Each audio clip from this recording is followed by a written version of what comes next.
마켓 트렌드입니다. 글로벌 이슈에서 투자 아이디어를 찾아보겠습니다. 김종효 연구위원과 함께합니다. 어서 오십시오. 안녕하십니까? 네, 오늘 어떤 소식 전해드릴까요? 네, 최근에 중국의 경제 지표가 PMI를 중심으로 개선되고 있는데요. 이 요인이 중국 철도 때문이다라는 얘기가 나오고 있습니다. 메리츠 종금증권의 리포트 내용을 살펴보면서 과연 이것이 어떤 의미를 가지고 있는지, 또 국내 관련주에는 향후 어떤 영향을 미칠지 점검을 해보도록 하겠습니다. 그렇군요. 도시화 추진을 위해서 내놓은 철도 산업 그리고 공공정책 등을 통해서 중국의 경기 회복을 이끌었다라는 평가입니다. 특히 최근에 중국의 경제 지표가 좋아지고 경제 회복에 대한 배경이 이 중국의 철도 건설이 한몫을 했다라는 건데요. 그러면 중국의 철도 건설 계획 지금 현 상황에 대해서 살펴볼 필요가 있겠나요? 네, 이제 중국은 꾸준하게 철도 계획을 내놓고 있고 실행하고 있습니다. 왜냐하면 지금 이 중국의 철도라고 하는 것이 물론 낡은 낙후된 철도는 많이 퍼져 있습니다만 실제적으로 중서부 지역 쪽으로는 굉장히 부족하거든요. 그래서 현재 추진되고 있는 정책들을 보면 청도에서 난주라든지 아니면 능시철도를 비롯해서 중서부 지역을 뚫을 수 있는 그런 철도의 전반적인 추이는 계속적으로 진행되고 있습니다. 2014년부터 2017년까지 건설되는 물량이 상당한데요.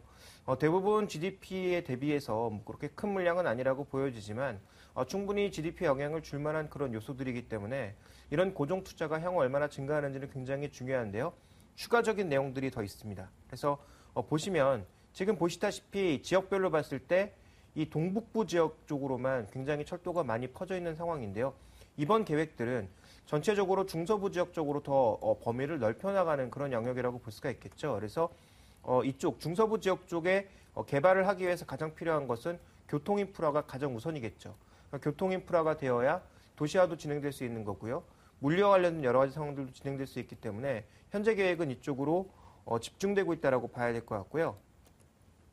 그리고 중국도 이제 고속철도를 짓고 있는 상황인데 이 중국의 고속철도망은 네. 4종 4행이라고 돼 있어서 말 그대로 아래쪽으로 네 라인 그리고 옆쪽으로 네 라인을 통해서 전반적으로 이제 중국 경제의 가장 큰 난점이라고 볼 수 있는 지역 불균형을 해소하고자 하는 그런 노력들을 보여주고 있습니다. 이런 바둑판식의 전반적인 고속철도를 앞으로도 좀 넓혀나갈 것으로 예상이 되고 있는 상황이고요. 이렇게 고속철도가 넓혀진다면 이 중국 같은 경우에도 교통이 굉장히 안 좋기 때문에 베이징에서 다른 지역을 이동하고자 할 때 하군 한성 내에서 이동하고자 할 때 7시간, 8시간 걸렸던 그런 과한 시간적인 낭비를 이제 줄일 수 있다라는 거죠. 그래서 전반적으로 우리가 맨날 얘기하는 빨리빨리 같은 어떤 것들이 이 중국에서 또 갖춰질 수 있는 그런 여건들은 서서히 마련되고 있다라고 봐야 될 것 같고요. 또 하나 최근에 추진되고 있는 것 중에서 이 해저 터널도 추진되고 있는 상황인데요. 네. 지도를 보시면 아시겠지만 이 중국의 이 산둥반도와 이 바레만 자체가 굉장히 지역적으로 가깝습니다. 그런데 이 지역에서 이 지역을 가려면 배를 통하지 않으면 육로로는 엄청난 길을 돌아가야 되죠. 그래서 이것을 해소하기 위한 바레만 터널을 만들겠다라는 것이고요. 이 바레만 터널이 만약에 만들어지게 된다면 이 동북아 쪽의 전반적인 교통, 유통 쪽에 있어서는 일종의 혁신이다라는 그런 평가까지 나오고 있습니다. 그래서 전반적인 물류의 단계를 끌어올릴 수 있는, 왜냐하면 실제적으로 항공이라든지 배로 옮기는 것은 시간이 생각보다 좀 많이 걸리고 돈도 많이 들기 때문에 이렇게 육로 교통이 뚫린다면 이것은 이제 전반적인 교통 체계의 또 하나 이제 중요한 관건으로 좀 봐야 될 것 같고요. 이런 망과 함께 또 하나 지금 추진되고 있는 것은 제3의 대륙철도가 계획 중입니다. 죄송합니다. 이 대륙철도라고 하는 것은 말 그대로 가장 큰 땅인 유라시아 대륙을 철도로 연결하는 것인데요. 이미 이제 러시아를 통해서 가는 라인은 1900년대 초반에 이미 건설이 되었고요. 그 이후에 1990년도에 중국의 이제 우르무치 지역을 통과하는 이 대륙철도가 완공이 되었는데 이 철도들의 지금 문제점은 뭐냐면 겨울에 활용도가 떨어진다라는 거죠. 왜냐하면 상당히 추운 이 러시아 지역을 지나가고 있기 때문에 겨울철에 이제 결빙과 관련된 그런 내용들이 많았는데요. 지금 추진되고 있는 제3라인, 제3라인은 지금 선전에서부터 시작을 해서 베를린까지 있는 이 철도 라인인데요. 이 라인은 비교적 따뜻한 지역을 통과하고 있는 것이기 때문에 결빙 쪽에서 좀 더 자유롭다라는 점.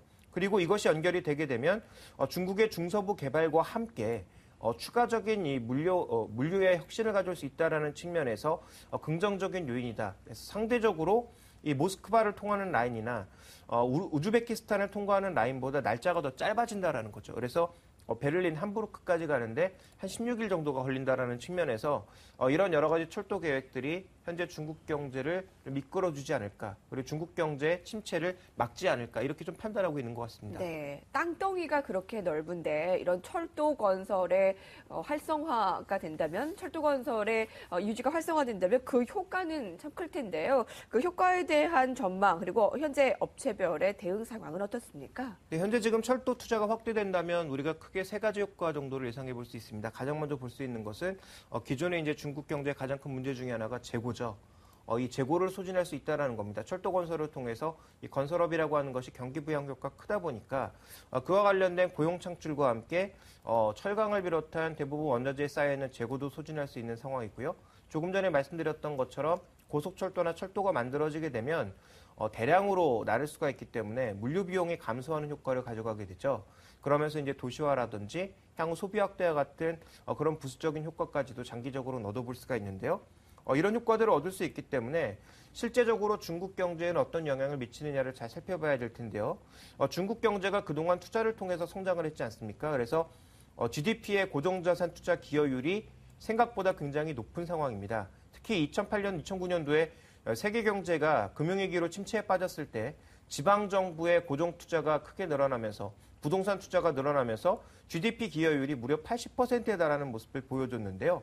이게 지금은 그림자 금융 때문에 문제가 생기고 있지만 지금 현재 구간에서는 약화된 지방정부의 재정을 지금은 보호하려는 모습과 함께 완만한 속도의 개선을 통해서 중앙정부가 현재 고정투자를 이끌어 나가고 있는 상황이어서 현재 리코노믹스의 핵심은 정부 주도하에 고정투자를 늘려가면서 경기의 속도를 조절해 나가겠다라는 것이 핵심입니다. 이것은 과거에도 제가 여러 번 언급드린 적이 있죠. 그래서 전체적으로 지금 고정자산 투자를 늘려가는데 과거처럼 이렇게 과하게 늘리기보다는 계획적으로 필요한 것만, 특히 뭐 철도라든지 전력망이라든지 이런 쪽을 늘려나가겠다라는 것이 전반적인 동향이다라고 좀 봐야 될 것 같습니다.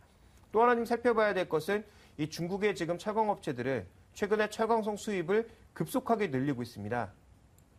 이 재고를 늘려가고 있는 과정은 조금 전에 말씀드렸던 대로 앞으로 철도 건설 같은 것들이 늘어날 것이기 때문에 미리 좀 사재기를 하고 있다라고 봐야 되겠죠. 그래서 중국의 철강업체들 최근에 구조조정에도 불구하고 국영업체들을 중심으로 재고를 빠르게 확충해 나가는 모습들을 보여주고 있고, 이것이 일부 철강석 가격을 또 끌어올리는 모습들도 나타내고 있기 때문에 이런 과정들이 꾸준하게 이어질지 여부를 살펴보실 필요가 있을 것 같고요. 중국의 건설, 설치 투자, SOC 투자 같은 것들도 상대적으로 늘어나는 국면에서 철강업종의 전반적인 재고 촉진이 개선되고 있다. 그래서 업황보다는 향후 전망을 보고 현재 재고를 쌓아두고 있는 모습이 나타나고 있다. 이렇게 좀 봐야 될 것 같고요.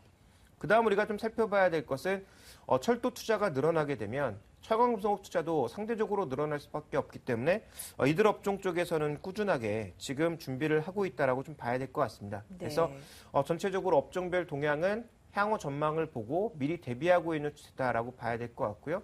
실제적인 효과는 경기 부양 효과가 충분하다라는 쪽으로 네. 우리가 생각해 볼 수 있을 것 같습니다. 중국의 경기 회복세가 얼마나 빨라졌나 하는 것은 관련 업종들의 앞으로 좀 예측을 어떻게 할 수 있는가의 주요한 잣대가 될 텐데요. 국내 관련 업종과 그 파급 효과는 어떻게 생각을 해볼 수가 있을까요? 이 중국의 고정자산 투자가 빠르진 않지만 완만한 속도로 늘어난다면 가장 그동안 민감하게 움직였던 주가 동향을 점검해 보실 필요가 있습니다.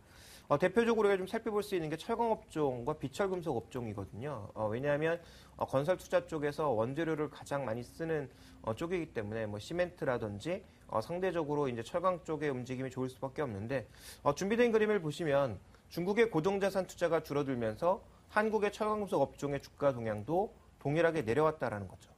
반드시 이것이 중국의 투자가 줄었기 때문만은 아니겠습니다만 전반적으로 같이 움직였기 때문에 만약에 이제 중국의 고정자산 투자가 개선이 된다면 이와 관련돼서 국내 철강주들도 같은 방향으로 움직일 수 있다라는 쪽에 무게를 두셔야 될 것 같고요.